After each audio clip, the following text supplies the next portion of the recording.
ลารัชการ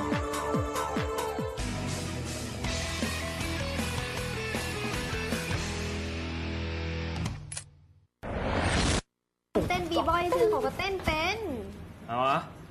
เต้นโชว์รู้สึก เขาเต้นโซเลย เดี๋ยวของ่ายตัวให้ก็มันแคบโพด ง่าย ขออย่าง่ายเลยอย่าง่าย เอาว่า ทีมงานเมื่อย เจ้าขอโท อย่า ษ ง่ายเด้อ เจ้า เจ้าเจ้า อย่าง่ายนะ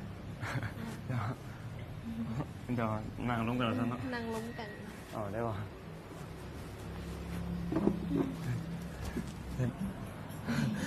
ต่อกันเลยนะท่านผู้ชมปียางงงมันวงเมื่อกี้ปียางนึกว่าเขาเต้นบีบอย แล้วเป็นอย่างโนวาคือเต้นบีบอย เอาครับปียางรู้จักหนึ่งซูเปอร์วันบ่ หนึ่งซุปเปอร์วันโอ้โหหนึ่งซุปเปอร์วันนี่หน้าตาดีแล้วก็เต้นเก่งน้ำอีกเอ้าแล้วโนวาถามถึงเราที่อย่าง เอากับในนีโอไอดอลของเขาในมื้อนี้มันเขาจะไปเกาะติดชีวิตของหนึ่งซูเปอร์วันหนึ่งมื้อเต็ม ว้าวชิมีตอนนั้นบอนี่ ๆฮะ ตอนนั้นนะชิมีบอ ตอนหยังละตอนนั้น ตอนที่หนึ่งกินข้าวหันนะ โอ้โห เขาอยากพูดว่าแบบเรามากินอย่างแน่ ก็คิดว่าตอนนี้อย่างสะดอกเดี๋ยวสิพาไปเบิ่งว่าเรามากินหยังถามเบิ่งว่า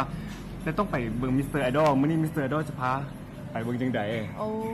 ไปพร้อมแล้วบ่ พร้อมแล้วไปเบิ่งเลย ทำผสมพร้อมแล้วบ่พร้อมแล้วไปกันเลย กันเลย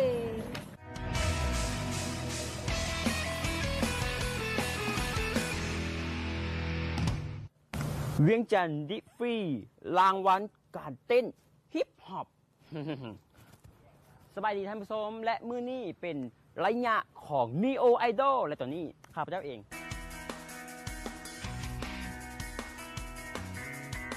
จะพาทุกท่านเข้ามาพบกับไอดอลของพวกเขาในมื้อนี้ก็คือซูเปอร์วัน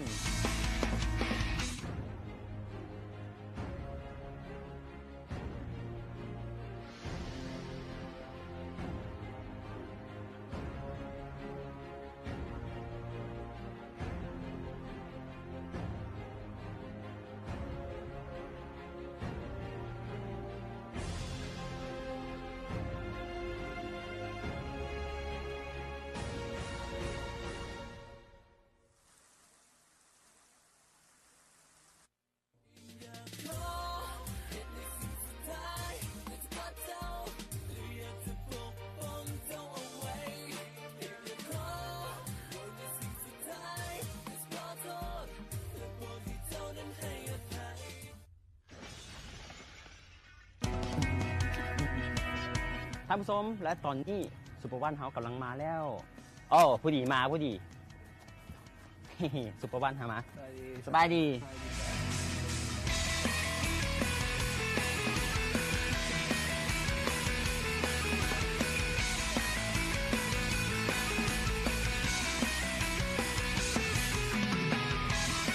เขานั่งได้วันนี้บ้านตอนนี้ เอาเลยบ่เป็นอย่างเขาถามเลยซื้อแท้ ซีแท้ซีวิทยาบริสารเนาะหรือว่าซีเล่นซีดี หนึ่ง ในน้ำศิลปินหรือว่าในน้ำบีบอยก็จะห้องกัน แบบมันจะมีสื่อเอกลักษณ์ห้องกันชื่อว่าซูเปอร์วันเนาะ เขาเป็นอย่างตัวเป็นซูเปอร์เอหรือว่าหนึ่งแปลว่าวันเอาสิเลยบอก อ่า โอเควันแต่ว่าหนึ่งก็เลยได้มาเป็นซูเปอร์วันลา ช่วงนั้นช่วงซ้อมเต้นจะเป็นคนบ้าพลังไงจะเลยว่าใส่ซูเปอร์มักซูเปอร์แมน หยกแล้วตอนนี้หนึ่งเฮียนใส่ การศึกษาอยู่สถาปัตย์ปี3 สถาปัตย์ปีสามสถาปัตย์เฮียน ปี4แล้วแหละ เฮียนแบบใดเฮียนพวก เรียน แต้มรูป แต้มออกแบบ มากมาได้น้อยเลยบ่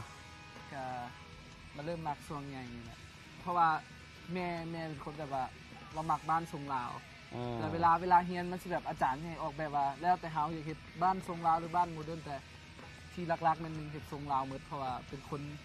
มักแนวนี้นะความฝันคือไปเฮียนจบมาปุ๊บปลูกบ้านให้แม่ หนึ่งเป็นนักเต้นบ่ตอนนี้หรือนักห้อง เป็นทั้งสอง ทั้งสองทั้งนักเต้นเลยกับทั้งนักห้องเลยละหนึ่งเต้นมาตั้งแต่ตอนจักปี ภาคเฮียน2ม3เนี่ยเริ่มเฮียนเมื่อกี้นึงจะเป็นคนเล่นกีฬาสละเล่นกีฬาตอนนี้น้อยเฮียนเทควันโด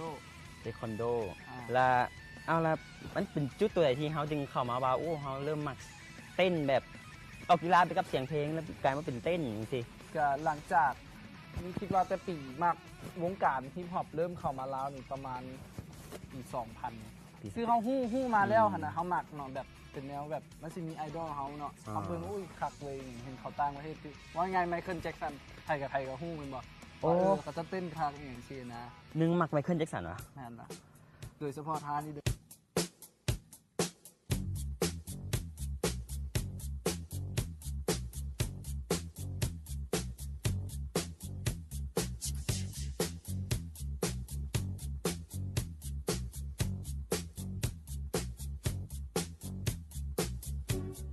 แบบว่าแข่งขันอีกของเฮาอยู่แส คิดว่าเป็นยุหอวัฒนธรรม งานนี่หยัง กับมีหลายงานตอนนั้นเป็นงานอาจจะจื่อไม่ได้มันดุน โอ้และ แต่จื่อว่ามันจะเป็นงานของซอยเหลืออย่างจักอย่าง ซอยเหลือ เป็นโครงการตะกี้จะมีคือฮู้แหละตะกี้นี่วงการเต้นนี่จะค่อนข้างว่ามาแฮงคือเพิ่นจัดตลอดเลยแบบปานบุญวัดเพิ่นแหละก็เลยแบบว่าเลยมาสวนหมู่ก็มีรุ่นอ้ายตัวเองนี่แหละเพิ่นตั้งกลุ่มก่อนตั้งกลุ่มจะเป็นเต้นแบบป๊อป พอ แต่เฮานี่แม่นสายบีบอยล้วนๆเลย เขาจะเข้าใจว่าบีบอยแม่นอีหยังแหละเต้นบีบอยหรือเต้นฮิปฮอปที่เขาแยกบ่ออกเด้หรือว่าเต้นพ็อปมันต่างกันได้หนึ่งเบ้าให้ฟังแบบสั้นๆเลยดู การเต้นพ็อปเดี๋ยวนี้ก็จะเป็น cover dance ประมาณแบบจะเป็นเต้นเป็นกลุ่มผู้ชาย อาจจะเป็นแบบท่ายืนเลยอย่างประมาณนี้ค่ะนะ อ่า หรือจะมีแบบโปปปิ้นอย่างผสมแต่การเต้นบีบอยนี่จะเป็นเน้นแบบว่ากำลังเน้นความแบบว่าเน้นแบบว่าให้เห็นเลยว่าเขาเป็นคนที่ว่าใช้กำลังในการเต้นและการลีลาบวกผสมความผิวไหวของร่างกายของเขาสินะ การเต้นป๊อปนี่สลายมันจะเป็นคันป๊อปขึ้นมาKing of Pop ก็เป็นไมเคิลแจ็คสันเนี่ยแหละก็จะห้องเต้นป๊อป โอเค โอ้หนึ่งมักไมเคิลแจ็คสันแต่ว่าเฮานี่มักหนึ่งแหละ เจ้าคือคนเดียวที่ทำให้ชีวิตมีความหมายปลายทางที่แสนไกลเจ้าคือให้กำลังที่ทำให้คอยเดิน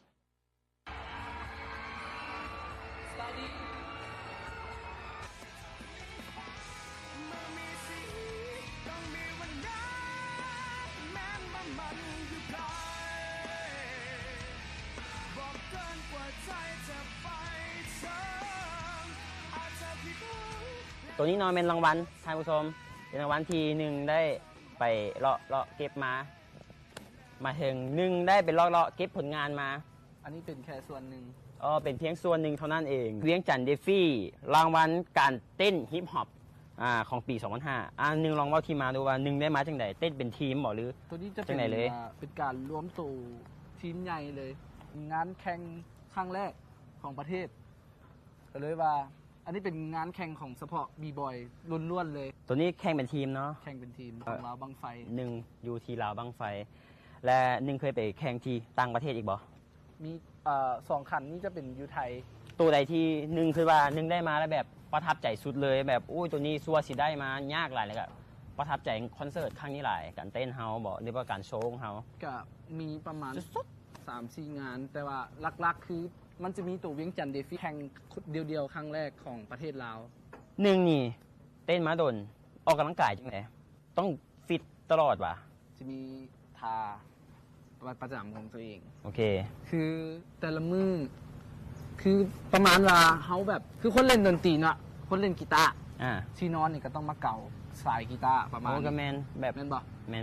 ตัวก็ต้องเล่นแม่นบ่ แมน มันสิเป็นแบบว่าคือเขาเต้นสิคันเหือบ่ออกอ่ะมันสิประมาณนอนบ่หลับ มันคล้ายๆว่ามันเป็นส